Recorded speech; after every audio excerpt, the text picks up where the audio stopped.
السلام علیکم ورحمۃ اللہ وبرکاتہ۔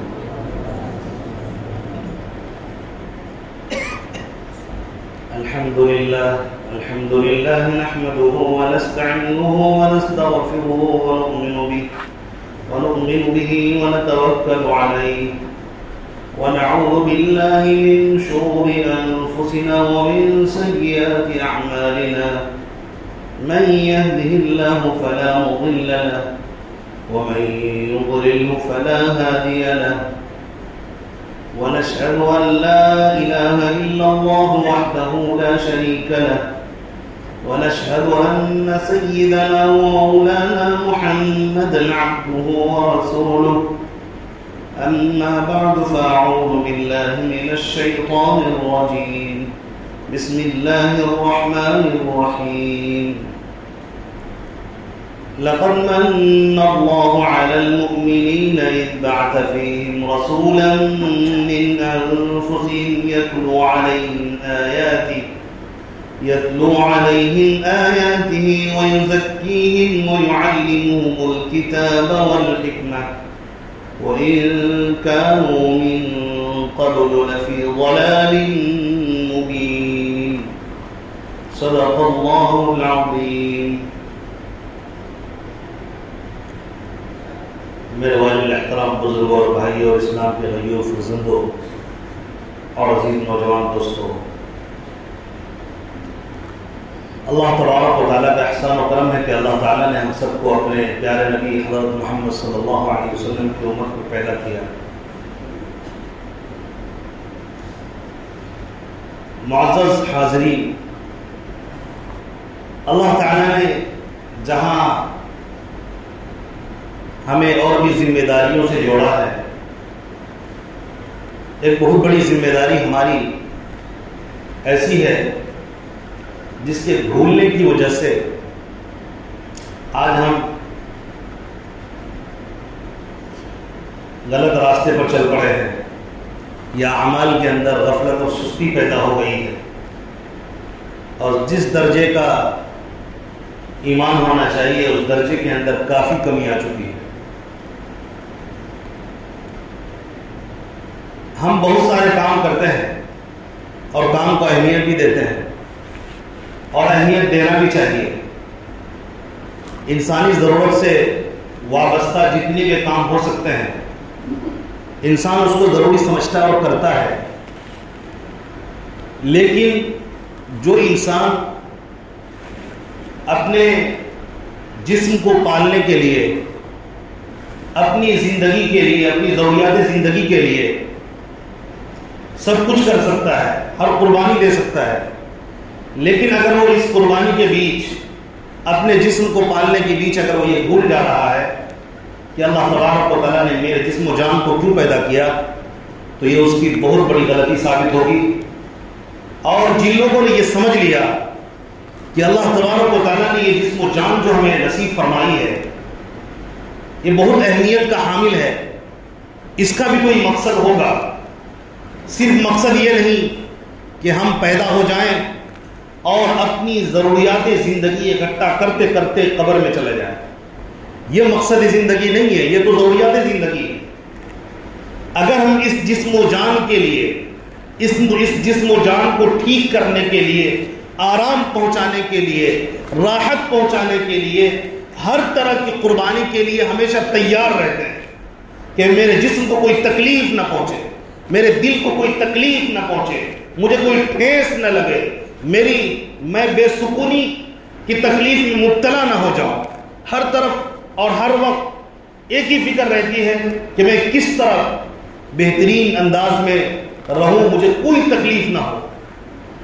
ہر آدمی اس کی کوشش کر رہا ہے، لیکن اللہ تعالیٰ نے اس جسم و جان کو جس وجہ سے پیدا کیا اس میں ہم پیچھے رہ گئے، اس لیے آج ہم لاکھ اپنے جسم و جان کا علاج کرنے کے باوجود، اپنے جسم و جان کا لاکھ علاج کرنے کے باوجود ہم نے اپنی اہمیت کو بڑھا دیا۔ کاش اگر ہم اپنے جسم و جان کے پیدا کرنے کا مقصد سمجھ لیتے کہ اللہ تبارک و تعالیٰ نے ہمارے جسم و جان کو کیوں پیدا کیا، اور اس کے بعد ذمہ داری تب اور بڑھ جاتی ہے جب بندے کو اللہ تبارک و تعالی ایمان کی دولت سے سرفراز فرما دے. اس وقت اور ذمہ داری بڑھ جاتی ہے کہ اس نے ارادہ کر لیا گویا کہ اب مقصد زندگی کی طرف چلے گا، ہر کام کے ساتھ اس ذمہ داری کو سب سے آگے رکھے گا کہ میرا جسم اور میرے دل اور میرا ایمان یہ سلامت رہے. اس کے لیے کوشش کرتا رہے گا، اس میں آگے بڑھ چڑھ کر حصہ لے گا. دنیا کی کوئی ضرورت، دنیا کا کوئی کام اس مقصد زندگی کے کام سے اسے پیچھے نہیں رہنے دے گا. جب بندہ یہ طے کر لیتا ہے کہ مجھے اپنی زندگی کو کامیاب بنانا ہے، اپنے جسم و جان کو صرف دنیا کے لیے نہیں بلکہ آخرت کی لامحدود زندگی میں بھی سکون پہنچانا ہے، جہاں زندگی کبھی ختم نہیں ہوگی، جہاں ایک طویل مدت کی زندگی ہے، کبھی ختم نہیں ہونے والی زندگی ہے، وہاں سالوں میں، برسوں میں، اربوں کھربوں سالوں میں اس زندگی کو گرا نہیں جا سکتا. اتنے لمبے سمے تک کی زندگی کو اگر ہم نے پہچان لیا کہ ہمیں وہاں سکون چاہیے، وہاں عافیت چاہیے، اور یہاں سے مرنے کے بعد بلکہ مرنے سے پہلے بھی ہم سکون اور عافیت اگر چاہتے ہیں تو مقصد زندگی کے جو کام ہیں وہ کرنے پڑیں. مجھے لگتا ہے میں اس تمہیدی گفتگو میں نے یہ سمجھانے کی کوشش کی ہے کہ ہم مقصد زندگی کے کام کو بھول کر کہیے یا اس کی طرف توجہ کم کر کے ہم نے ساری توجہ اپنے جسم و جان کو صرف ظاہری طور پر بنانے میں لگے، اور یہ بہت بڑا نقصان اور خسارہ ہے ایک ایسے آدمی کے لیے جو ایمان والا ہو، جو کلمہ لا الہ الا اللہ محمد الرسول اللہ پڑھتا ہو. وہ صرف اپنے جسم کے لوتھڑے کے لیے زندگی گزار کر مر جائے، یہ ایک ایمان والے کی شان بھی نہیں، یہ ایک ایمان والے کی پہچان نہیں. اللہ کرے ہمیں یہ بات سمجھ آئے، اور جن لوگوں نے اس بات کو سمجھا اس نے مقصد زندگی کے کام کو اپنایا. اب سوال پیدا ہوتا ہے کہ مقصد زندگی کے کیا کام ہے؟ زندگی کا جو مقصد ہے اس کے کام کیا ہے؟ ہم اس کو کیسے ٹھیک کریں؟ مقصد زندگی یہ ہے کہ اللہ تبارک و تعالی جو ہمارا خالق اور مالک ہے وہ راضی ہو جائے، وہ ہمیں یہاں بھی عزتوں سے نوازے اور آخرت کی لامحدود زندگی میں بھی عزتوں سے نوازے. وہاں بھی ہم اللہ کی پکڑ میں نہ آئے اور دنیا کی زندگی میں بھی پکڑ میں نہ آئے. اس کی فکر میں رہنا، اس کی کوشش میں رہنا، یہ اصل مقصد زندگی ہے. اور مقصد زندگی کے کام کیا ہے کہ ہم اس کی فکر کریں کہ ہماری زندگی آخرت کی لامحدود زندگی میں کیسے کامیاب ہو. کچھ سالوں کے بعد ہم نے مر جانا ہے، مٹی میں مل جانا ہے، ہمیں کوئی سوچنے والا بھی نہیں ہوگا، ہم فکر و خیال سے بھی نکال دیے جائیں گے. سینکڑوں، ہزاروں، کروڑوں، اربوں، کھربوں لوگ آج تک دنیا میں آئے چلے گئے، لیکن ان کا نام و نشان تک تو چھوڑیے، آدمی کے وہم و گمان میں بھی کوئی نہیں آتا، کوئی نہیں پوچھنے والا. آج ہم چلے جائیں گے، کل ہماری جنریشن چند دنوں کے بعد ہمیں بھی بھلا کر ختم کر دے گی. لیکن جو زندگی سٹارٹ ہونے والی ہے، مرنے کے بعد جو زندگی سٹارٹ ہوگی وہ بہت لمبی زندگی ہوگی. وہاں پر آپ کو آپ کا رب یاد کر لے، آپ کا رب آپ سے راضی ہو جائے تو آپ کو کسی کی رضامندی کی پھر کوئی ضرورت نہیں پڑے گی. اللہ راضی ہو تو سب کچھ ملے گا. اگر اللہ ناراض ہو گیا، دنیا میں بھی آپ نے زندگی کو تباہ کیا اور آخرت کی لامحدود زندگی میں بھی آپ کا ایک ایک لمحہ بے سکونی میں گزرے گا، تکلیف میں گزرے گا، اور تکلیف اس قدر سخت ہوگی جو ناقابل برداشت ہوگی، برداشت نہیں کر پائے. اس کے تصور سے آدمی کے رونگٹے کھڑے ہو جاتے ہیں. اللہ تبارک و تعالیٰ اس آدمی کو اس جہنم کی آگ میں آگ کے حوالے کر دے گا جس نے اپنے مقصد زندگی کے کام کو نہیں کیا اور برباد کر کے دنیا سے چلا گیا. جہنم کی اس دہکتی ہوئی آگ میں ڈالے گا جو دنیا کی آگ سے 70 گنا بڑی ہوئی. کیا کوئی برداشت کر سکتا ہے؟ اللہ تبارک و تعالیٰ ایسے انسانوں کو جنت میں صرف آگ کا عذاب نہیں دیں گے. اللہ تعالیٰ ہم سب کی حفاظت فرمائے. اللہ نے قرآن میں کہا ان لدینا انکالا وجحیما، کہ ہمارے پاس جہنمی قیدیوں کو جکڑنے کے لیے، پکڑنے کے لیے اور اس کو تکلیف دینے کے لیے ہمارے پاس بیڑیاں ہیں، زنجیریں ہیں جس میں اسے ڈالا جائے گا.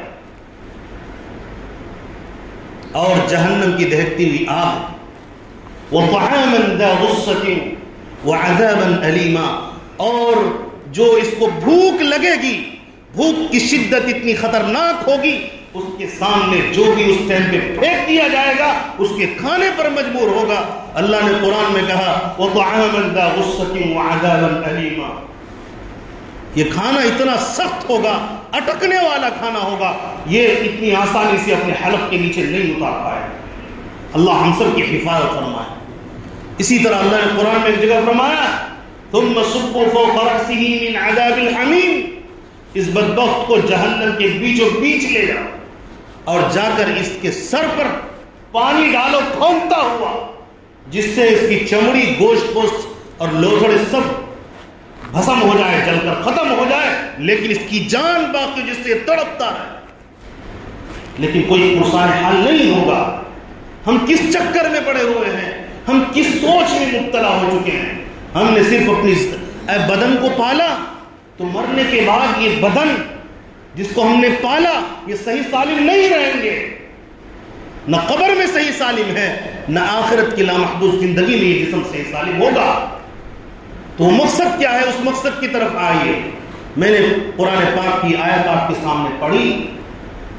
اللہ تعالیٰ نے قرآن میں کہا لَقَدْ مَنَّ اللَّهُ عَلَى الْمُؤْمِنِينَ إِذْ بَعَثَ فِيهِمْ رَسُولًا مِّنْ أَنفُسِهِمْ، اللہ تعالیٰ نے مومنوں پر، ایمان والوں پر احسان کیا، جو آخرت پر ایمان رکھتے ہیں، جو اللہ پر ایمان رکھتے ہیں، جو جنت پر ایمان رکھتے ہیں، جو جہنم پر ایمان رکھتے ہیں، جو آخرت کی لامحدود زندگی پر ایمان رکھتے ہیں.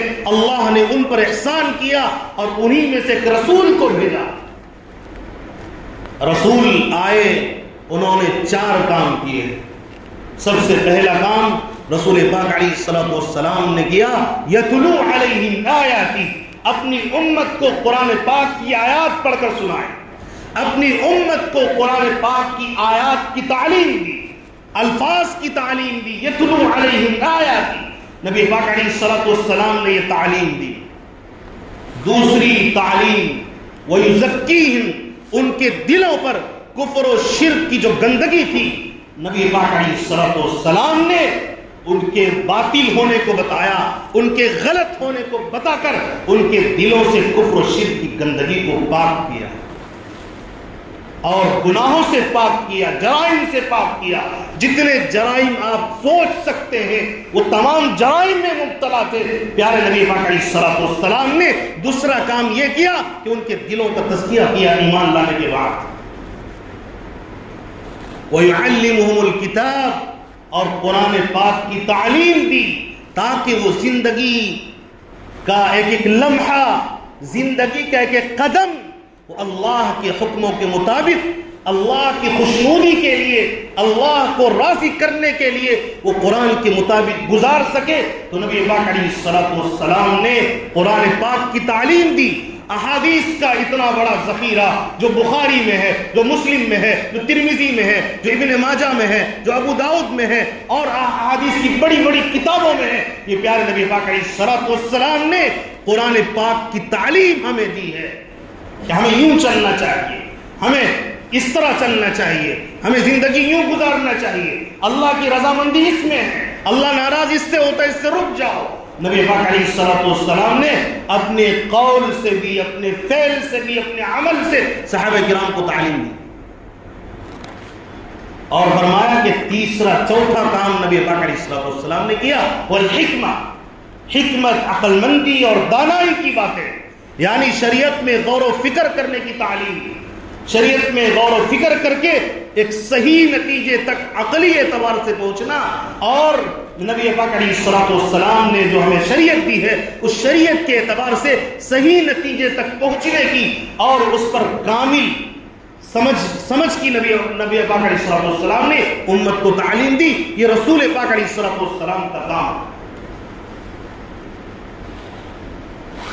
نبی پاک علیہ السلام نے جب یہ کام پیش کیا صحابہ کرام پر، صحابہ کرام رضوان اللہ علیہم اجمعین نے اس کام کو جس انداز سے لیا ہے کاش ہم اس انداز کو سمجھتے اور کم سے کم اس کی نقل و حرکت کرتے، آج ہماری جو حالت ہے وہ حالت نہیں ہوتی.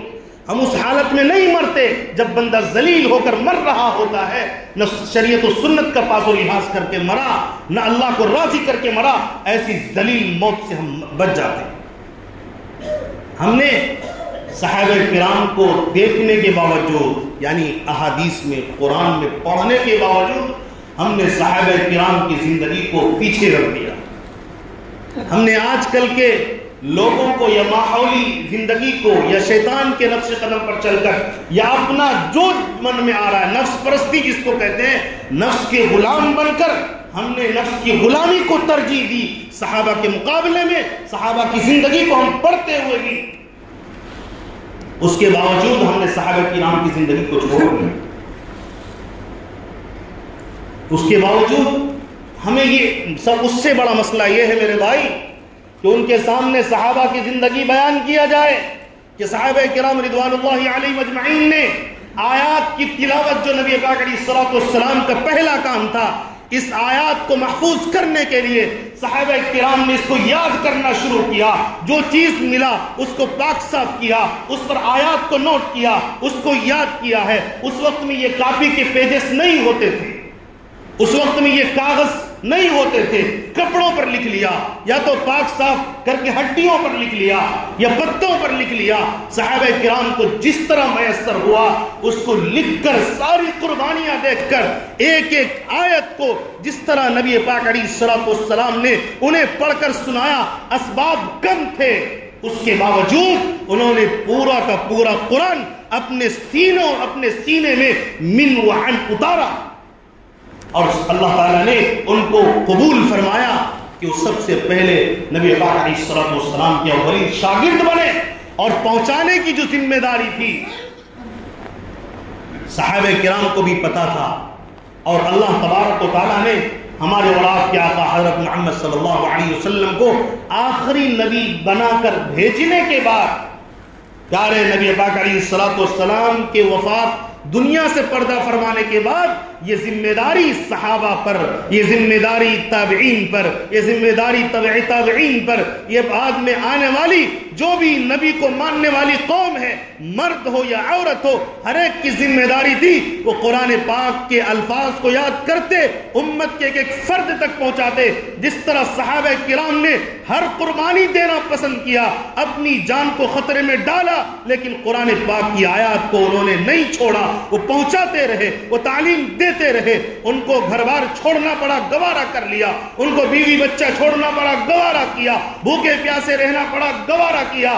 صحبت نبی کو چھوڑنا پڑا، اس کو بھی گوارا کیا. نبی نے جن کو جس طرف بھیج دیا، دنیا کے چپے چپے میں، کونے کونے تک، اسباب کے کمی کے باوجود آج منٹوں، سیکنڈوں، گھنٹوں میں ہم بہت لمبا سفر کر لیتے ہیں، لیکن اس وقت میں ایک معمولی دور جانے کے لیے 60 کلو 70 کلومیٹر جانے کے لیے 3 دن کا وقت لگتا تھا. صحابہ کرام اس کو عبور کر کے، اب بتائیے انہوں نے زندگی کو کس طرح سے استعمال کیا ہوگا. صحابہ مر مٹے تھے چاروں کام کرنے کے لیے، تعلیم کتاب کے لیے، آیات کی تلاوت کرنے کے لیے، اور دلوں سے کفر شرک کی گندگی کو دور کرنے کے لیے. صحابہ نے جس طرح نبی سے سنا اس پر مر مٹے تھے. صرف بول کے غازی نہیں تھے، قول کے غازی نہیں تھے، وہ عمل کے غازی تھے. اسی لیے قرآن نے ایک جگہ نہیں 4 مرتبہ فرمایا تاکہ اس بندے کو جو بھٹکا ہوا وہ یقین کر لے، رضی اللہ عنہم ورضوا عنہ، کہ وہ بندے تھے جس سے اللہ راضی ہو گیا، یہ کامیابی کے اعلیٰ درجے پر جا چکے ہیں. اس لیے ہم شان سے کہتے ہیں اور عقیدت سے کہتے ہیں، صحابہ سے مقدس جماعت اس دھرتی پر وجود میں نہیں آئی. کیوں کہتے ہیں؟ اس لیے کہ انہوں نے کھانا وہ بھی کھاتے تھے، کماتے تھے وہ بھی، تجارت وہ بھی کرتے تھے، بیوی بچے ان کے بھی تھے. تمام آپ دیکھیں ذرہ برابر بھی انہوں نے اپنی بیوی بچے کو ضرورت پوری کرنے میں اور تمام اخلاق کو ٹھیک رکھنے میں، معاملات کو ٹھیک رکھنے میں صحابہ نے کوئی کمی نہیں کی. لیکن ان تمام کو پورا کرتے ہوئے سب سے اول نمبر پر انہوں نے مقصد زندگی کے کام کو رکھا. جس قدر ہمیں نبی پاک علیہ السلام سے محبت ہوگی اس طرح نبی کے کام کو لے کر آگے بڑھیں گے. ہم آگے کیا بڑھیں گے؟ ہم تو پیارے نبی صلی اللہ علیہ وسلم کے کام کو قبول بھی نہیں کرنا چاہتے, لفظاً قبول کرنا چاہتے ہیں. کیا ہمیں قرآن صحیح سے پڑھنا آ گیا؟ کیا ایک ایک مومن کی, ایک ایک عاشق رسول کی ذمہ داری نہیں ہے کہ اللہ کے نبی نے جو تلاوت کا قرآن کا تحفہ دیا ہم اس کے الفاظ کو صحیح یاد کریں؟ ہم خود یاد کرنے سے قاصر ہو چکے, عاجز ہو چکے, اور اسی حال میں مر جانا چاہتے ہیں. کیا اسی حال میں مر جانا ہمارے لیے بہتر ہے؟ نبی پاک علیہ السلام جب ہم سے پوچھیں گے میں تمہارے لیے رویا, میں تمہارے لیے تڑپا, میں تمہارے لیے ہر قربانیاں دی, میرے صحابہ نے ہر قربانی دے کر اپنی جانوں کو لٹا کر وہ شہید ہو گئے, لیکن تم تک قرآن کو پہنچایا. بتاؤ تم نے اس قرآن کو کہاں تک یاد کیا؟ تو کیا ہم جواب دیں گے ہم نے اپنے بچوں کو پڑھا دیا؟ کیا اللہ تعالیٰ تمہارا یہ جواب سن لے گا؟ اللہ کی قسم اللہ یہ جواب نہیں سنے گا کہ تم نے نسلوں کو حافظ بنایا یا نہیں بنایا. اللہ تو تم سے پوچھ رہا ہے تم حافظ بنے یا نہیں بنے. اللہ تم سے پوچھ رہا ہے کم سے کم ناظرہ دیکھ کر قرآن آتا ہے یا نہیں آتا. میں تعلیم کتاب کی بات ابھی نہیں کیا ہوں, میں نے صرف ایک کام کی بات کی, تلاوت بھی ہمیں نہیں آتی. تعلیم کتاب کے لیے صحابہ نے تلاوت کے بعد اس کے معانی کو, پیارے نبی کی ایک ایک حدیث کو جس طرح محفوظ کیا, صحابہ کے بعد تابعین نے, تابعین کے بعد تابعین نے, اس کے بعد اولیاء کرام نے, بزرگان دین نے, آج کل کے دور میں وارثین انبیاء علماء کرام قرآن پاک کی آیات, پیارے نبی کی تشریحات, جس کو تعلیم کتاب ہم کہتے ہیں, یعنی قرآن پاک کی تفسیر اور تشریح کو جس طرح آج کل پہنچایا جا رہا ہے وہ کم نہیں, الحمدللہ قابل مبارکباد ہے کہ انہوں نے ٹھان لیا ہے ہر حال میں. مالی ضروریات سے یہ پریشان ہوتے ہیں علماء کرام. آپ پہلے کی زندگیوں کو اٹھا کر دیکھیں, ابھی تو الحمدللہ کچھ نہ کچھ ضروریات ارے بڑی آسانی سے پورے ہو جاتے ہیں. اس وقت کا کیا عالم ہوگا؟ ایک ایک ولی, ایک ایک عالم دین تابعین کے اندر آپ کو تبع تابعین میں ملیں گے. اونٹ پر بیٹھ کر, گدھے اور خچر پر بیٹھ کر وہ میلوں کا سفر کرتے تھے. ایک ولی کے پاس, کسی عالم کے پاس پہنچتے تھے, ایک حدیث کو پڑھتے تھے. یہ مدارس کا اس طرح سے نظام نہیں تھا جگہ جگہ پر, مکاتب کا نظام جگہ جگہ پر نہیں تھا, پنکھے کے نیچے بیٹھ کر پڑھنے کا نظام نہیں تھا, لائٹ اور بجلیاں نہیں تھی.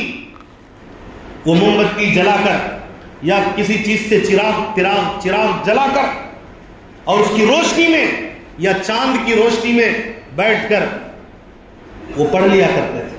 اس طرح محنت کر کے, مجاہدہ کر کے, کھانے کو ملا تو ٹھیک ورنہ روزہ رکھ لیا, پانی ملا تو ٹھیک ورنہ پیاس کی شدت سے وقت گزارتے ہوئے بھی اللہ کے کلام کی اس حق کو ادا کیا.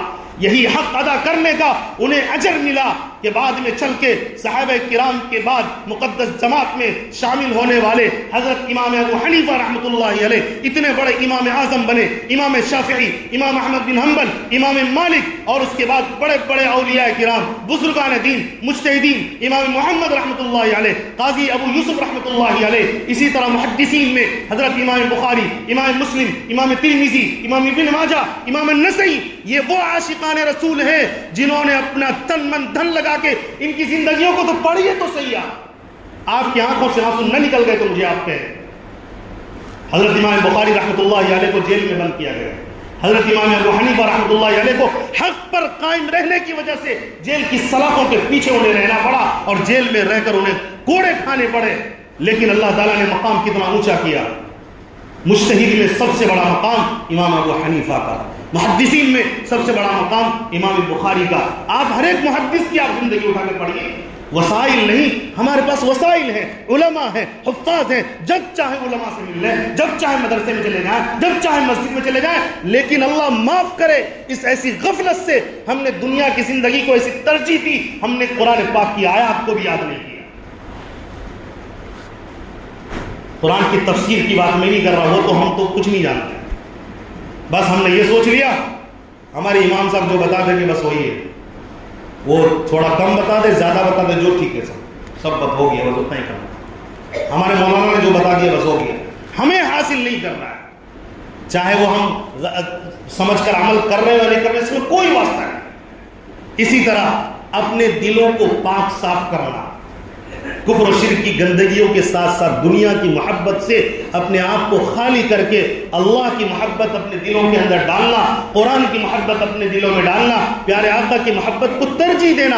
ارے بھائی ترجیح دینا سیکھیے۔ میں پورے بیان کا خلاصہ یہ بیان کر رہا ہوں، آپ سب کام کرو لیکن اول نمبر پر قرآن کی تلاوت کو رکھو، اور اپنے دلوں کو پاک صاف کرنے کو رکھو، اور تعلیم کتاب کو رکھو، حکمت اور مصلحت کی بات کرو، اور شریعت کے اندر غور و فکر کا جذبہ پیدا کرو۔ اس کو اول نمبر پر رکھو۔ جس نے اول نمبر پر رکھا وہ کل بھی بلند تھے، آج بھی بلند ہے، میدان حشر میں بھی انشاءاللہ یہ انبیاء اور صحابہ کے ساتھ کھڑے نظر آئیں گے۔ اول نمبر دیں آپ، اگر آپ چاہتے کہ آپ کا معاشرہ تبدیل ہو، آپ کا گھرانہ تبدیل ہو، یہ 4 کام کریں گے انشاءاللہ۔ پہلا کام کیا ہے؟ قرآن پاک کے الفاظ کو یاد کرنا، بولیے۔ دوسرا کام کیا ہے؟ اپنے دلوں کو گندگیوں سے پاک صاف کرنا، اللہ اور اس کی رسول کی محبت کو آگے رکھنا، عمل کے اعتبار سے بھی۔ نمبر 1 قرآن کے الفاظ یاد رکھنا، دوسرا یہ ہے کہ قرآن پاک کے اپنے دلوں کو پاک کرنا، تیسرا یہ ہے کہ قرآن پاک کی تفسیر میں غور کرنا، قرآن پاک کی بات کو سمجھنے میں غور کرنا۔ تیسرا کیا ہے بولیے؟ قرآن پاک کی تفسیر میں غور کرنا، قرآن پاک کی سمجھنے میں غور کرنا۔ اور چوتھا کیا ہے؟ اور بھی زیادہ گہرائی، عقل کے اعتبار سے، حکمت کے اعتبار سے، مصلحت کے اعتبار سے، ہر طرح سے قرآن پاک کو سمجھنے کی کوشش کرنا۔ نبی پاک علیہ الصلوۃ والسلام کی احادیث کی روشنی میں یہ 4 کام ہم نے کرنا ہے انشاءاللہ۔ اللہ تعالی ہمیں عمل کی توفیق نصیب فرمائے۔ آمین وآخر دعوانا الحمدللہ۔